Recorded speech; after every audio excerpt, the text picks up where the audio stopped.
તો કેમ છો બધા? મજામાં માનતી છું. તો ફરી સ્વાગત છે તમારા બધાનો આજના વિડીયોમાં. સવારમાં છે ને અત્યારે બધું કામ જેવું છે નહીં. તમારે ક્યાં વરસાદ જેવો હોય તો કહીજો. અહીંયા તો નકરો પવન ઉડે. હવે દયણા કરવાના હતા એટલે જો ઘઉંનું બાજરીનું દયણું કરી નાખ્યું હોય અને ઘંટીએ મોકલી દેવાનું છે. હવે મારે ફ્રીજ સાફ સફાઈ કરવાનું છે. અહીંયા સરસ આવે છે ગાભો મારી મસ્તીને સાફ કરી નાખી. હજી તો એને ઘડે ન જ હોય પણ આપણે ગાભો મારવો પડે. 3-4 દિવસે છે ને શાક લઈને એટલે આને છે ને હું સાફ કરી નાખી. બે આપણે જે દયણા કરવાના હતા એ છે ને ઘઉંનું બાજરીનું 2 દયણું કરી નાખ્યું છે.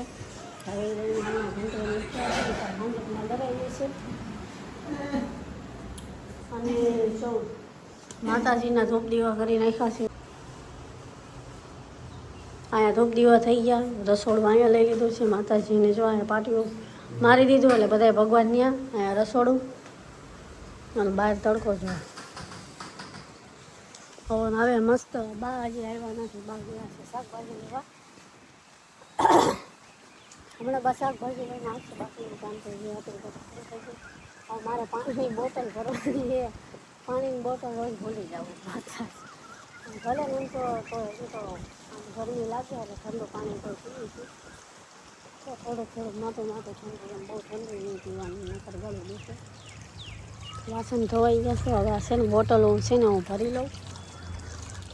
અને જો સંડાસ બાથરૂમનું કામ કેટલાય દિવસથી હાલતું હતું ને થઈ ગયું છે આપણું સરસ. જો મસ્ત ઓટો આ બધી એક સેટ બની ગયો ને.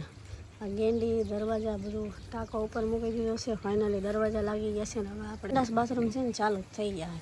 નાવા ધોવાનું બધું આમાં શરૂ કરી દીધું છે. પહેલાં તો અહીંયા પેલું નાવાનું હતું ત્યારે આ સંડાસ બાથરૂમ હતા ને એટલે અહીંયા હતું એને તોડે ને પછી નવી સાથે બનાવીને હતા. કપડાંને એવું ધોવું અહીંયા ધોઈ શકાય. અહીંયા ધોઈ શકાય. નીચે નળ મૂકવાનો હતો પણ નથી મૂક્યો કેમ કે અહીંયા કપડાં ધોઈ નાખવાના એટલે વાંધો ન આવે.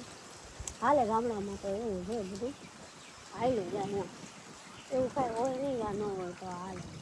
આ સંડાસ બાથરૂમ અમારે ક્યાં હમણાં પહેલાં હતા નહોતા ને તો હાલ તો છે પણ એમ તો પહેલાં હતા આનાથી મોટા હતા યાદ હતા. ત્યાં જૂનું મકાન હતું ને ભાઈ સંડાસ બાથરૂમ બધું હતું પણ આ મકાન જ્યારે બનાવ્યું ને એટલે આ સંડાસ બાથરૂમ પાડી નાખ્યા. અને હવે નવી સાથે પાછા એ સંડાસ બાથરૂમ તો પડી જ ગયા હતા ને આ પાછા આપણે નવી સાથે બનાવી નાખ્યા. હવે આપણે કોઈ ઉપાડી નહીં. તો એ બાજો લોટ બાંધે છે અત્યારે. આજ બાજરાના રોટલા નથી. આજ છે ને ઘઉંની રોટલી બનાવવાની ને બા અને દળનું નથી ને નકર તો બાજરી જ ખાઈ એટલે આજ 2 દળના ધરાવવાનું. હું જો અહીંયા ગુવાર બટેકાનું શાક બનાવું છું અને વઘાર મૂકી દીધો છે. અને જો આ બધું મસાલિયાની વસ્તુ તમને એમ છે થાળીમાં કેમ રાખે પણ મસાલિયું ધોવામાં ગયો. અને જે વાટક્યું પણ અત્યારે ધોવાની એ બધું.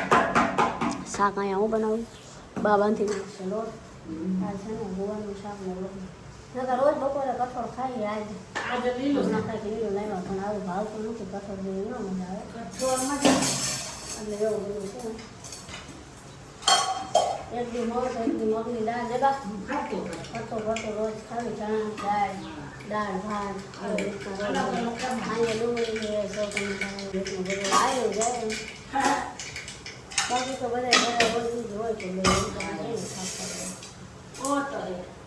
બટેકાનું શાક મેં મૂકી દીધું છે ને અંદર ગરમી થતી હતી તો હું ઘડીક વાર બહાર પવનમાં આવી. બા હજી લોટ બાંધતા હતા. હવે છે ને મારે બાને રોટલી કરવાની છે. રોટલી કરી નાખી. અત્યારે છે ને 12 વાગી.